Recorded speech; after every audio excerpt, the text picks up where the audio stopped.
na vida de alguém, e quando alguém encontra com Jesus Cristo, a vida dele nunca mais será a mesma. Não tem como. Jesus é o nosso Senhor e Salvador.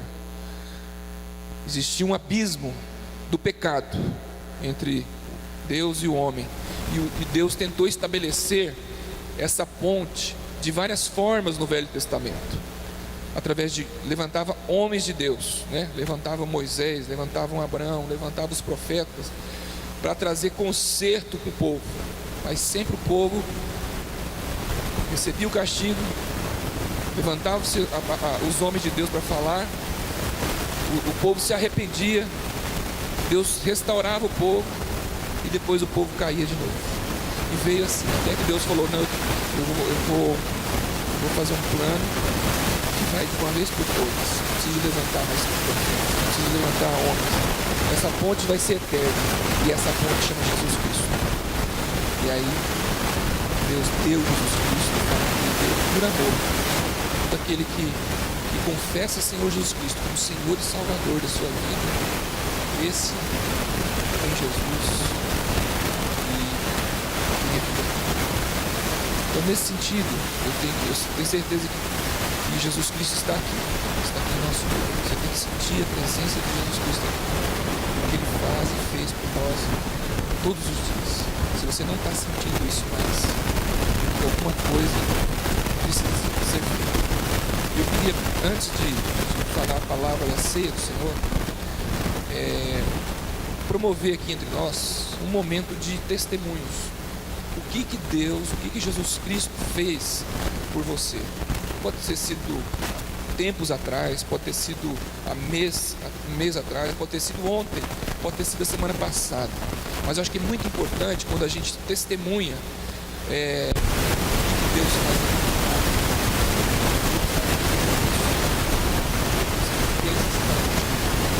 Já fui em jantares, fui encontrado é uma associação mundial, e lá faz jantares, almoço, café da manhã, e homens de Deus vão lá e testemunham. E você vê cada testemunho assim, de gente que estava perdido, quebrado, relacionamentos dilacerados, relacionamento com a esposa, com filhos. E você vê o que Deus fez na vida de uma pessoa, de curar muitas pessoas. Aí você fala: pô, se Deus fez aquilo com aquela pessoa, pode fazer por mim também. Então o testemunho é muito importante. Então, nesse sentido, eu queria abrir um espaço aqui de alguns minutos para que quem quiser dar um testemunho viesse aqui na frente. Eu preciso só de 2 testemunhos. Eu já falei com ele antes, ele vai dar um testemunho aqui do que Jesus Cristo fez na vida dele, porque o nosso tema hoje é Jesus Cristo. Hoje, que dia que é hoje? Hoje, né? Interessante, nós vamos falar da morte do personagem, né? Do Filho de Deus, de Jesus Cristo. O que essa morte trouxe para nós? Que vida que ela trouxe para uma morte que trouxe vida. Então, assim, eu queria chamar o Silas aqui para dar um testemunho. E depois do Silas, eu queria que mais uma pessoa viesse dar um testemunho do que Deus fez na sua vida. Pode ser uma coisa simples, uma única coisa. Se quiser ficar aqui embaixo mesmo, Silas, pode? Você que sabe. O Júlio me pediu uma coisa muito difícil. Normalmente eu não gosto de falar de mim.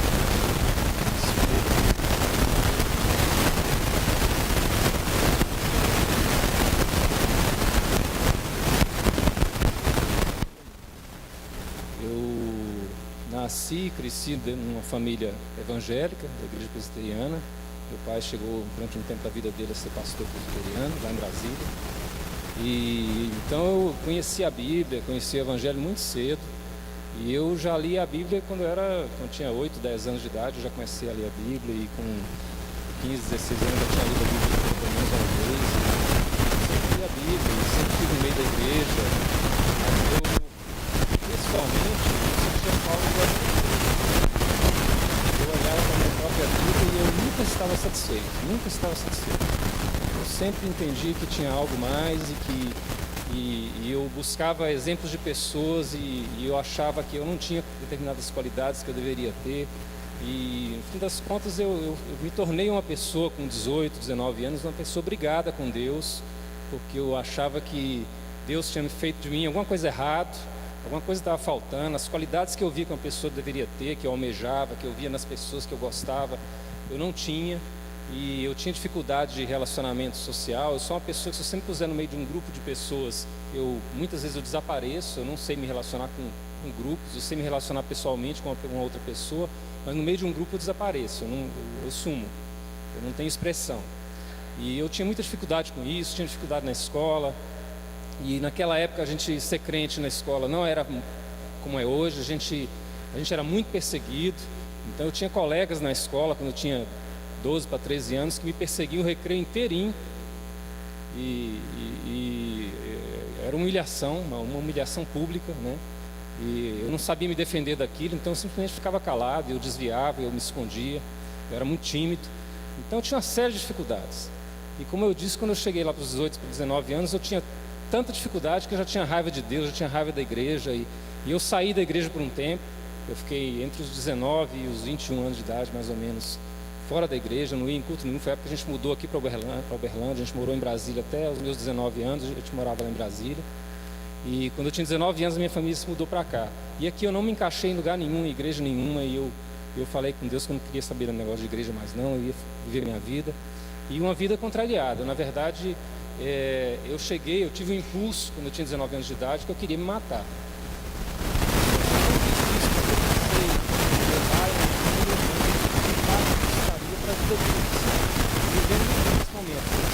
Vou fazer isso porque o que isso vai ser na vida do meu irmão, na vida dos meus pais. E aí eu resolvi continuar levando, né? Mas eu realmente eu não me destacava em nada na escola, com as notas eram ruins,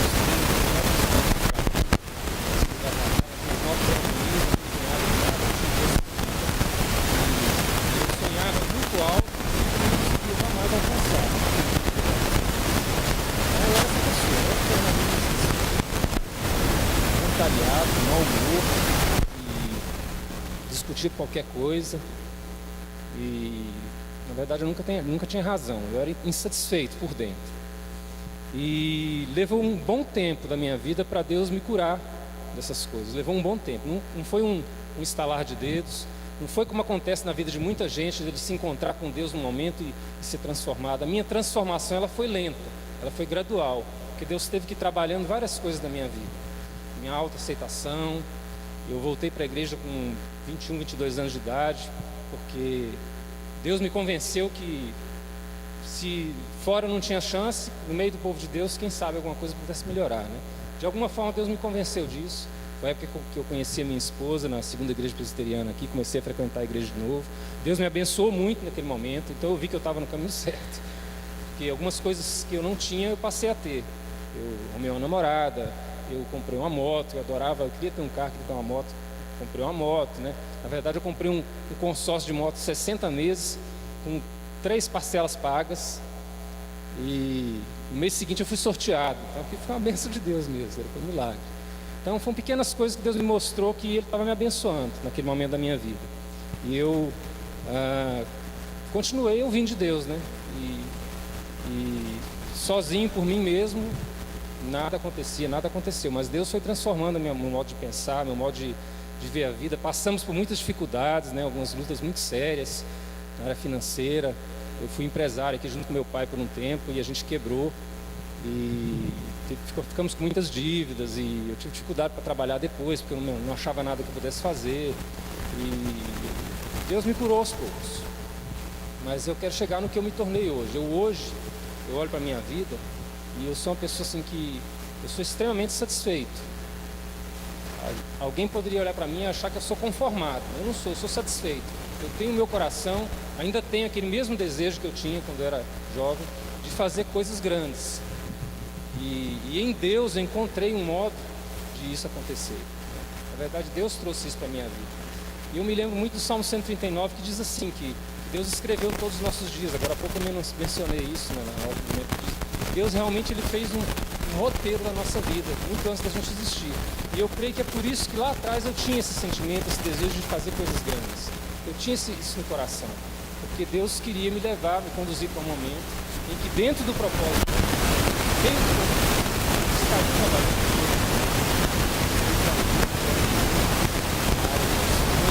na igreja e minha esposa, a esposa que Deus me deu, tem o mesmo clamor no coração que eu tenho, de ajudar, de servir em relação a missões. E Deus nos deu um trabalho que é uma coisa que é grande, que é difícil de realizar. E a gente sente assim que Deus está nos conduzindo ali, dentro da nossa pequenez, Ele está movendo coisas muito grandes diante de nós. E eu estou dizendo isso só para exemplificar que realmente, gente, isso é uma das coisas em que Deus me faz hoje se sentir satisfeito. Mas eu olho para a minha vida, eu olho para as coisas que eu tenho, eu olho para o que Deus me deu, e eu me sinto contente com tudo que eu tenho. Eu me sinto contente com a esposa que eu tenho, com os filhos que eu tenho, com o trabalho que eu faço hoje, com uma coisa que durante grande parte da minha vida me incomodava, é que eu odiava tudo que eu fazia não era suficiente, não era bom para mim. E hoje eu tenho um trabalho que não é o melhor do mundo, eu sou bancário, mas eu gosto de estar lá no meio das pessoas, gosto de ajudar, gosto de servir. Então, o que mudou dentro de mim, não mudou fora. Não foram as circunstâncias da minha vida que mudaram, e por isso eu me tornei uma pessoa satisfeita, uma pessoa feliz, eu me considero feliz hoje. O que mudou foi o meu coração, o modo como eu vejo as coisas. Então Deus me transformou de dentro para fora, me fez ver o valor de muitas coisas que eu tenho, que muitas pessoas não têm, e me fez sentir abençoado. Então eu olho eu saio de casa às vezes à noite, olho para cima, olho para o céu e olho para tudo que Deus fez na minha vida, para a minha própria história, e eu me sinto feliz hoje, realizado, pleno. E eu entendo que isso aconteceu de fato, porque nesse processo que Deus me fez caminhar, eu fui conhecendo a Deus, conhecendo o caráter de Deus, entendendo que Deus realmente é bom, Deus realmente quer o nosso bem, como a palavra de Deus nos diz, que Deus quer nos dar, na verdade, aquilo que nós mesmos desejamos, né? Deus tem planos de paz e não de mal para a nossa vida. Deus não quer tirar nada de nós, Ele quer nos dar aquilo que nós desejamos.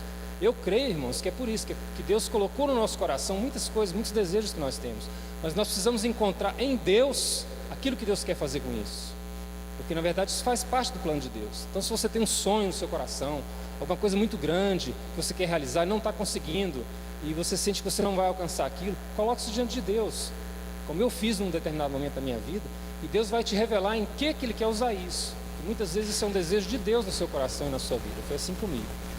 Então, meu testemunho é esse. Cristo para mim hoje é tudo. Se Deus me tirar tudo, me deixar Cristo, eu vou continuar sendo feliz, satisfeito. Eu sinto isso no meu coração. Eu sinto que hoje eu sou capaz de fazer isso. Não era capaz antes, mas hoje eu sou capaz de ser feliz, de ser uma pessoa plena e realizada, mesmo que eu não tenha mais nada na vida. E que realmente Cristo é o Senhor da minha vida, Ele é o meu dono, Ele faz o que Ele quiser. Eu não tenho restrições diante de Deus para o que Ele vai fazer da minha vida. Se Deus quiser me fazer ir para algum lugar que eu não goste, eu vou. Se Deus me quiser fazer trabalhar com o que eu não quero, eu vou. Se Deus quiser me fazer rico, ser feliz, se Ele quiser me tirar as coisas que eu tenho, eu vou ser feliz do mesmo jeito, porque isso não é mais o que preenche a minha vida. O que preenche a minha vida é Cristo Jesus e o relacionamento que hoje eu tenho com Deus. Hoje eu converso com Deus, eu exponho diante de Deus minhas inquietações, eu recebo de Deus as respostas dele, e eu aprendi muito, irmãos, aprendi muito. Mas o que tem de mais valor é realmente andar com Deus. Se a gente anda com Deus, tudo é diferente. Agora, se a gente não anda com Deus, a gente pode estar aqui no meio da igreja e continuar vazio, solitário, desesperado, como qualquer pessoa desse mundo. Esse é o meu testemunho. Obrigado.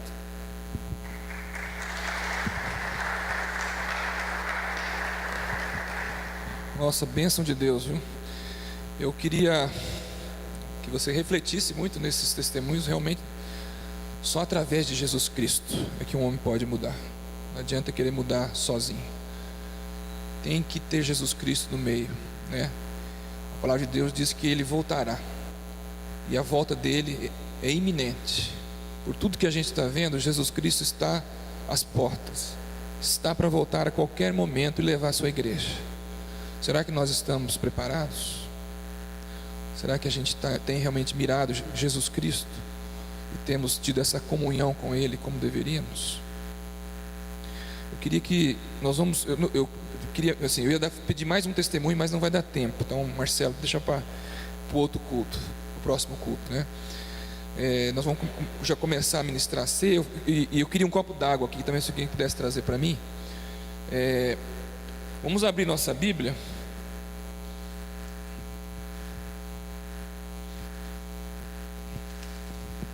Sua Bíblia.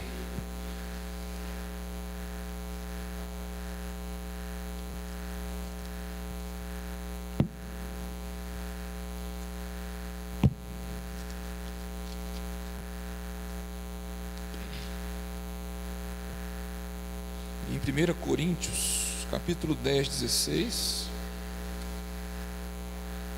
1 Coríntios,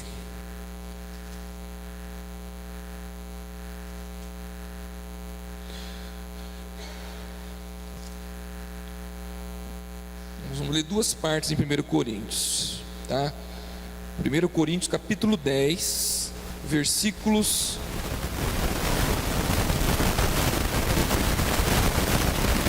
16 e 17. Fala assim: porventura, há-se da bênção e abençoamos, não é a comunhão do sangue de Cristo? O pão que partimos não é a comunhão do corpo de Cristo? Porque nós, embora muitos, somos unicamente um pão, um só corpo, porque todos participamos do único pão. Aqui está falando de comunhão, tá? Nós somos muitos, mas somos um só. Aqui é o povo de Deus. E aí, agora pega a sua Bíblia ainda em 1 Coríntios e vai lá para o versículo 23.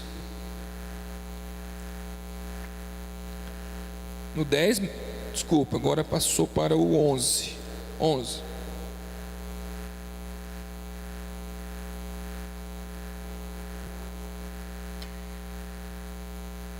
1 Coríntios 11, 23 e 24. Porque eu recebi do Senhor o que também vos entreguei, que o Senhor Jesus Cristo, na noite em que foi traído, tomou o pão e, tendo dado graças, o partiu e disse: isto é o meu corpo, que é dado por vós, fazei isto em memória de mim. Então, quando a gente celebra a ceia do Senhor, isso aqui é um memorial. A Bíblia fala que isso aqui é um sacramento, né? Deus instituiu para que todas as vezes que tivesse esse momento de comunhão e partisse o pão, lembrasse da morte de Jesus Cristo, lembrar que Deus amou o homem de tal maneira que deu o seu único filho, Jesus Cristo, para que todo aquele que nele crê não pereça, mas tenha a vida eterna. Então esse momento de repartir o pão é isso, é momento de lembrar, de celebrar que Jesus Cristo ama você. Ele está aqui em nosso meio, como eu já disse. A gente tem que sentir o perfume de Cristo, sentir a comunhão com os irmãos. E muitas vezes, se você está em pecado, se você está com tristeza, se você está em depressão, hoje o estresse do mundo faz as pessoas ficarem deprimidas. Hoje o maior índice de suicídio, o maior índice de problemas, de doenças na vida das pessoas, elas não são aparentemente visíveis, elas começam lá na mente da pessoa, e chamamos de doenças psicossomáticas, entendeu? Qual de nós já não viveu algum momento que assim, tanta preocupação, tanta ansiedade, deu uma dor na barriga, deu uma dor nas costas, deu uma dor no pé, né, no intestino, desandou o intestino. Mas não é porque o seu intestino está com problema, é porque a sua mente está com problema, é porque você está ansioso demais.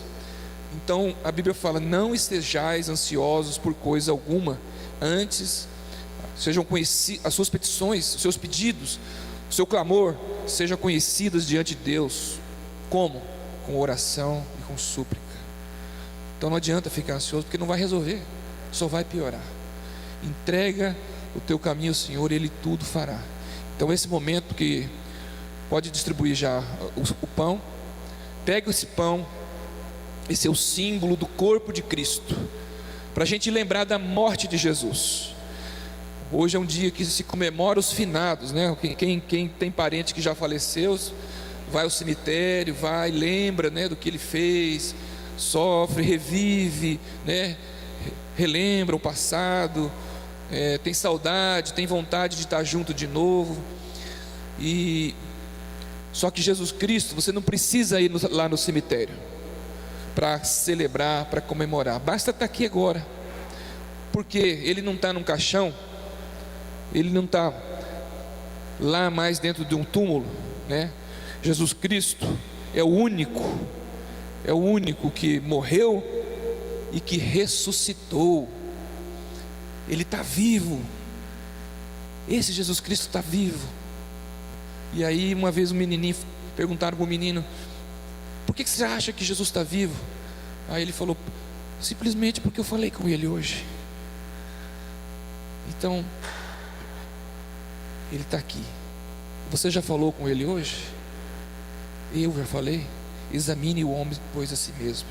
Não beba nem coma desse pão indignamente, diz a palavra de Deus. Então eu queria que você fechasse os olhos agora, antes de comer. Feche os olhos. Peça perdão a Deus. Esse momento de nós tomarmos o cálice. No versículo, voltando lá em 1 Coríntios, no versículo 25 diz assim, 11:25: por semelhante modo, depois de haver ceado, tomou o cálice, dizendo: este é o cálice da nova aliança, no meu sangue. Fazei isso todas as vezes que o beberdes, em memória de mim.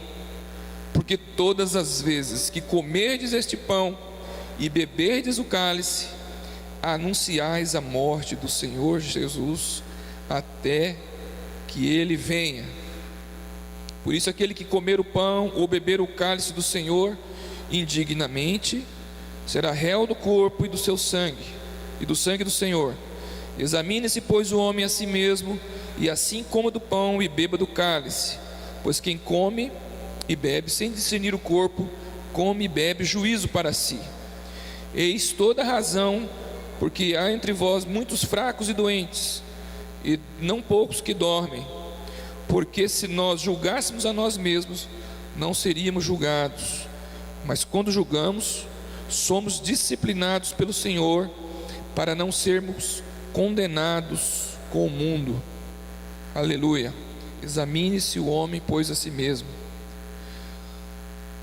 Eu não posso examinar ninguém, né? Para mim está todo mundo aqui bem, mas o Senhor conhece cada um. O Senhor conhece o seu coração. O Senhor conhece o que você precisa e sabe o que nós precisamos mudar. E Ele também já tem preparado, né, a bênção para a sua vida. Eu estava conversando com uma pessoa hoje, falou assim: puxa vida, eu terminamos um relacionamento, mas passei maus momentos, mas agora eu tinha a decisão de cair para fora ou cair para dentro. Cair para fora era o mundo, cair para dentro era cair para dentro da graça, da comunhão. E Deus está me levantando, me sustentando, e eu estou vencendo, estou superando, e eu tenho certeza que eu vou ser vencedor. Eu falei: amém, meu irmão, é isso aí. Fique na comunhão dos irmãos, que esse cair para dentro seu vai ser bênção para você. Porque o mundo passa, né? Tudo passa, mas a palavra de Deus permanece para sempre. Amém?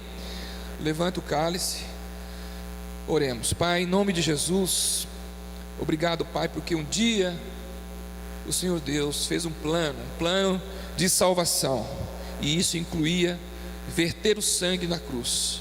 Naquele momento que o seu corpo era transpassado com aquelas espadas, com aqueles pregos nas suas mãos, naquele momento de choro e de sofrimento, um homem sem pecado ser condenado, ser massacrado, ser crucificado, foi uma grande injustiça, mas era a justiça de Deus para o homem.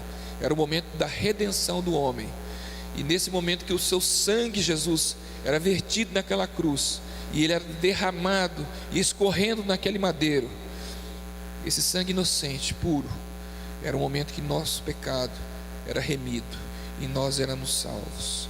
Nós celebramos agora, Pai, Que esse vinho seja esse momento de relembrarmos da tua morte, mas com alegria, alegria do amor do Senhor sobre nós, e alegria de sabermos que temos um Deus todo-poderoso, que está a cuidar de nós, que está a nos perdoar, e que está, ó Deus, a salvar e curar todos nós que confiamos em Ti.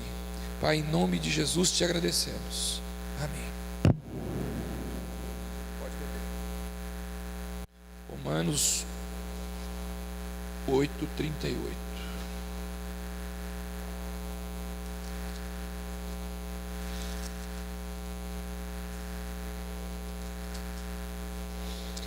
Aliás, Romanos 8:31.